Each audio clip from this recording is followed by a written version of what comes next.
গণমুখী বিনিয়োগ জাতীয় সংস্থার একজন সংগঠক।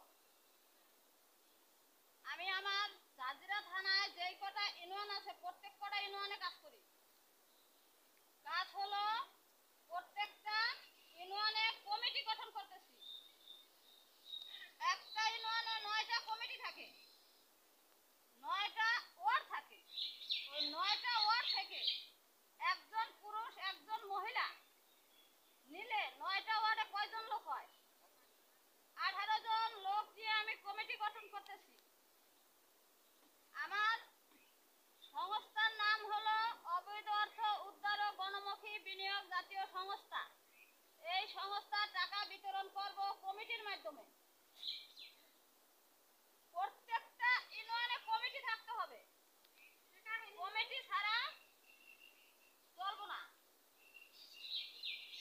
একজন পুরুষ একজন মহিলা নিয়ে কমিটি করলে ওই কমিটিরা প্রত্যেকটা ওয়ার্ডে উঠান বৈঠক করবো। তারা আমি এখন উঠান বৈঠক করতেছি, কিন্তু তারাও উঠান বৈঠক করবো। না করলে এই টাকা কই থেকে আসবে, কি এর টাকা, এটা বুঝবো কিভাবে? এই টাকা 18 কোটি জনগণের, 18 কোটি জনগণের টাকা। প্রত্যেকটা লোকেই টাকা পাবে। বাংলাদেশের মালিককে, বাংলাদেশের মালিক হলো জনগণ। আমরা দুর্নীতির টাকা উদ্ধার করার উদ্যোগ নিয়েছি। আজকে 2.5 বছর ধরে আমরা কাজ করতেছি। আমরা হলো দুর্নীতির টাকা, অবৈধ টাকা উদ্ধার করে জনগণের মাঝে বিতরণ করব। কি কারণে? সারা বাংলাদেশে মানুষ এনজিওর টাকা আজ না কাজে খাড়াইতে খাড়াইতে তাদের কিছু কিছু ফ্যামিলি বাদ হয়ে গেছে। কিছু কিছু ফ্যামিলির মধ্যে কোনো বাজার সদাই আনা যায় না, আনা সম্ভব না। কি কারণে? এনজিওতে বাসায় এসে অনেক অত্যাচার করে। এনজিওর টাকা আগে দিতে হবে। আমাদের এটা কোনো এনজিও না, এটা আমাদের টাকা। আমাদের টাকা দেখে আমরা এই টাকার কোনো চাপ দিব না। কিন্তু চাপ দিব না ঠিক আছে, এই টাকা আপনারা কি কাজে খাড়াবেন ওইটা ওই 18 জন কমিটি আপনাদেরকে প্রশিক্ষণ দিব।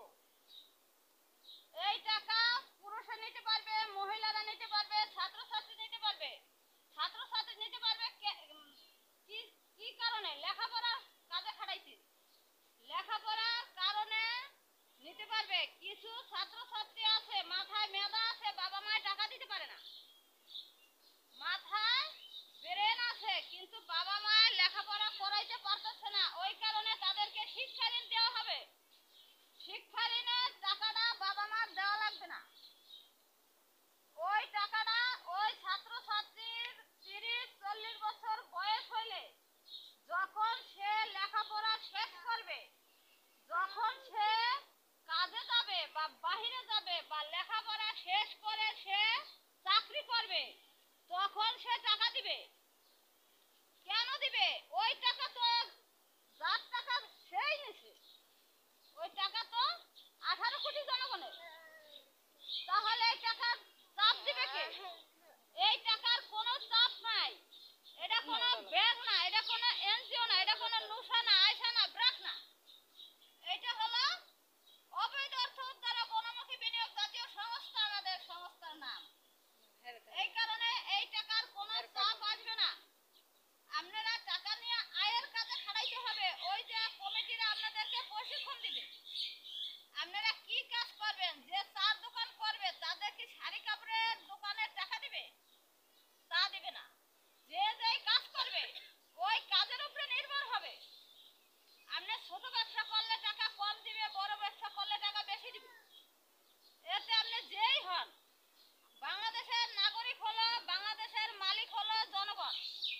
তো জনগণের টাকা জনগণে নেবে, আবার চাপ দিবে কে? এই টাকার জন্য কোনো চাপ আসবে না। এই টাকা নেওয়ার টাইমে আগে কোনো টাকা দেওয়া লাগবে না। আপনার কাছ থেকে কেউ টাকা নিছে?